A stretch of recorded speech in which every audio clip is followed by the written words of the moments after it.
ওই নায়িকার ছবি নিয়ে যায় ঘরের দেওয়ালে টাঙ্গিয়ে থসে, আর রাতের বেলায় ঘুমানোর আগে 7-8 বার করে দেখে আর কয় ইস রে এরকম যদি একটা বউ পাইতে। যুবকের রাতে ঘুম হারাম, কথা কোন ঠিক না ঠিক? এরকম ছেলেবেলা আছে না না? এ কার ঘরে নায়িকার ছবি আছে হাত তুলে দেখান তো। একজনও তোলে না, সব তো আল্লাহর ওলি। এখন গত কয়েকদিন আগে মান্দা এক জায়গায় ওয়াজ করতে গেলাম, আমাকে মসজিদে ঢুকাচ্ছে। আমি কই মসজিদে তো আমরা সবসময় ঢুকি, হুজুর মানুষ, তোর এটি ওয়াজ করবে আসছে মসজিদে থাকার জন্য, বাড়ি ঘর থাকলে নিয়ে যা। কয় হুজুর সব বাড়ির মানুষ জনা 4 স্বজন নিয়ে যাওয়ার কোনো বুদ্ধি। আমি তুই বিয়ে করছিস? কয় না করিনি। তোর ঘর আছে? কয় হ্যাঁ আছে। যায় দেখি ওই যুবকের পুরো দেওয়ালে পরিমণির ছবি, তারপরে অপু বিশ্বাসের ছবি, বাংলাদেশের যত নায়িকা, ভারতের যত নায়িকা আছে, পুরো দেওয়াল খালি ছবি দিয়ে। আমাকে কাছে হুজুর মন খারাপ করেন, আমি এই জন্য আনবেন চাইছিলাম না হুজুর। কথা বুঝছেন? এরকম ছেলেবেলা আছে না নাই? আছে না না? আর গেঞ্জিতে নায়ক নায়িকার ছবি আছে আছে আছে। ভাইরা আমার, এটা হলো যুবকদের চরিত্র। ওরা যদি প্রেমে একটু ছেঁকা খায়, তার মানে প্রেমে ছেঁকা খাইয়া কখন যে কি গান গায় ওদের মাথা খারাপ হয়ে যায়। কথা কোন ঠিক না ঠিক? এজন্য বাংলাদেশে কত শিল্পী যারাই ছেঁকা খায় তারাই কিন্তু শিল্পী হয়। কথা কোন ঠিক না ঠিক? কয়েক বছর আগে একজন শিল্পী একটা গান গাইছিল, আর রাগ করতেছেন নাকি? ওরে বাবা, উঠতে বসতে মানুষ ওই গান গাইলো, ওই ভালোবেসে কেন শেষে ভুলে যেতে চাও, যত খুশি পাশে থেকে আমাকে কাঁদাও, তুমি ভালোবাসা নাই যদি দাও, তবে এই মুখে বীজ ঢেলে প্রাণ কেড়ে নাও। তার মানে বিষ খুলে মারে থুয়ে যা। কথা কন কে তোক যদি মারে তাহলে একজন মানুষ হত্যা করলে মামলা হয়ে যাবে। কথা কোন ঠিক না বেটি? হায় হায় কি গান! ভাই ভালোবেসে কেন শেষে ভুলে যেতে চাও, যত খুশি পাশে থেকে আমাকে কাঁদাও, তুমি ভালোবাসা নাই যদি দাও, বিষ খেলে মারিয়ে থুয়ে যা। ওই মরে যাবি তাও প্রেমিক এক ছাড়বার লাগে। কথা কোন ঠিক না বেটি? কত যুবক দেখবেন হাতের ভিতরে, আমি শিক্ষকতা করতাম এক জায়গায়, দেখে হাত কাটে যুবক এই জায়গায় লিখছে লাভ লাভ, এলোভি লাভ।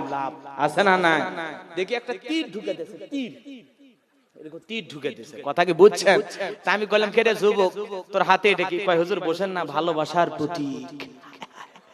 স্যার যে আমি এটা করে ভুলে গেছে, ওই ইমোশনালে আছে। কথাকে বোঝেন না? এটা ভালোবাসার প্রতীক। আমি বুঝলাম তো এলোভি লাভ, সব বুঝলাম, কিন্তু এটা তীরতে ঢুকে দিছো, এটা কি ব্যাপার? কচ্ছে হুজুর কথা দিয়েছিল কথা রাখে না, কথা দিয়েছিল কথা রাখে না, এজন্য দুঃখে তীর ঢুকে দিছি। কথা কোন ঠিক না ঠিক? এরকম আছে না না? এটা হলো যুবকদের চরিত্র।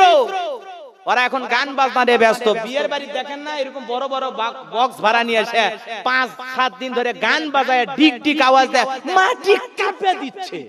মানুষ কয় বিয়ে কার? কয় ওই পারে বল্টুর। কে বিয়ে করবি তুই? মুসলমানের বাচ্চা, দুয়া দরুদ পড়বো, নফল নামাজ পড়বো, কোরআন পড়বো, গান করে? এই গান কে? কথা কোন না কে? মুসলমানের বিয়ে গান বাজনা করা হারাম না জায়েজ? এ কথা কোন? সব হারাম, তারপরে আরাম। হুজুর বিয়ের বাড়িতে না গান বাজনা না হলে মজা লাগে। মজা করে বিয়ে করে তো সোল হচ্ছে এক একটা ডিজিটাল মাল। কথা কন না কে? বলে আব্দুল কাদের জিলানী হচ্ছে নবী রাসূলদের মতো স্বভাব চরিত্র হচ্ছে, সব হচ্ছে বুলেট সংগ্রাম। সোলের নামও হচ্ছে, কয় হুজুর ছেলের নাম থুছি কি জানেন? প্রিন্স। ওরে বাবা রে, এরকম লোক আছে না না? ডিজিটাল মাল বাইরে হচ্ছে সিজারের মাধ্যমে, আর ডিজিটাল নাম হচ্ছে এক একটা। রাগ করেন না, এটা উচিত কথা। চাচা বাস্তব কথা না বাবা? হ্যাঁ, চাচা বুঝলে সব ঠিক, আপনারা চলে যান। আমার ভাইয়েরা রে, অনেক কথা বলার ছিল বাজান, মনে বড় ব্যথা পাইলাম। ভালো করে শুনে যান, সামনের দিকে যাওয়া যাক। এটা হলো তরুণ যুবকদের স্বভাব। ওলা রিমোট পাইলে খালি গান বাজনা খোঁজে। যুবকের মেমোরিতে গান, ফেসবুকে গান, ইউটিউবে গান, ইন্টারনেটে গান। গান শুনতে শুনতে যুবক চরিত্র এমন হয়ে গেছে, এখন যুবকের রিংটনে পর্যন্ত গান ঢোকায়া দিয়েছে। কথা কোন ঠিক না ব্যাটিক? বগুড়া শহরে নামাজ আদায় করতেছিলাম, যুবকের মোবাইলে গান বেজে উঠলো রে বাবা, কঠিন একটা গান। ওই গান আর নাই বা গাইলে তো আপনারা মন খারাপ করবেন বাজান আমার। তাহলে যুবক নামাজ পড়তে গেছে, ওর রিংটনে গান থাকার কথা না, সঙ্গীত, ইসলামী সঙ্গীত থাকবে, তাই না? যুবকের মোবাইলে গান বেজে, গান বেজে। সব মুসল্লি এখন তো আবার ওই যে বড় বড় হাইব্রিড মোবাইল নামছে বাটাম, দেখেননি? একটা দিয়ে মারলে মনে হয় মানুষ মরে যাবে। যাই হোক, বাসা না আমার, এটা হলো যুবকদের চরিত্র।